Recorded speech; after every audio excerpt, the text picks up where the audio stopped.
Dubai daily தாங் episode 1 சம்பளம் கிடைச்ச கையோட டேரக்டர் சென்டர் பாயிண்ட் போயிட்டேன். Because I want to get some formal for me. ஏகப்பட்ட செலெக்ஷன் இருந்துச்சு, கலெக்ஷன் இருந்துச்சு. ஆனால் அந்த குவாலிட்டி பார்த்தீங்கன்னா இட்ஸ் அட்டர் வர்ஸ்ட். 79 dirhamsக்கு ஒர்த்தே கிடையாது. சரின்னு சொல்லிட்டு ஆனிமேஷன் போயிட்டு கிராஃபிக் டீ எடுக்கலான்னு பார்த்தா ஏகப்பட்ட collection. It was extremely good. சரின்னு பார்த்தா சைலண்டாக நம்ம தலைவன் ஒன் பீஸ் அங்கே தூங்கிட்டு இருந்தான். அவனை அப்படியே கையில் தூக்கிட்டு போட்டு சரி ட்ரையல் ரூம் போயிட்டு ட்ரையல் போகலான்னு பார்த்தேன்.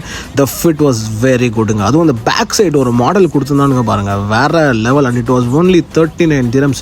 செமையாக இருந்துச்சு. சரி பில்லை போடலாம் வந்து பார்த்தா நம்ம சேட்டாவும் பில்லை போட்டுக்கிட்டு இருந்தாரு. சர்ப்ரைசிங்காக இருந்துச்சு. சரி வாங்க சேட்டா, நான் உங்களுக்கு ஒரு சர்ப்ரைஸ் தரேன்னு சொல்லிட்டு பார்த்தீங்கன்னா சேட்டாவை நம்ம பக்கத்தில் அம்மன் மெஸ் கூப்பிட்டு போயிட்டேன். ஈரோடு அம்மன் மெஸ்.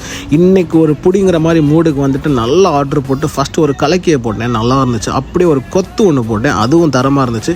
அதை சாப்பிட்டு கடைசியில் ஒரு சிக்கன் லாப்பை ஒன்று கொடுத்தாங்க பாருங்கள். அந்த சால்னா ஊற்றி சாப்பிடும்போது வேற லெவல். இந்த மாதிரி டெய்லி துபாய் எபிசோடு பார்க்குறதுக்கு சப்ஸ்கிரைப் பண்ணிக்கோங்க.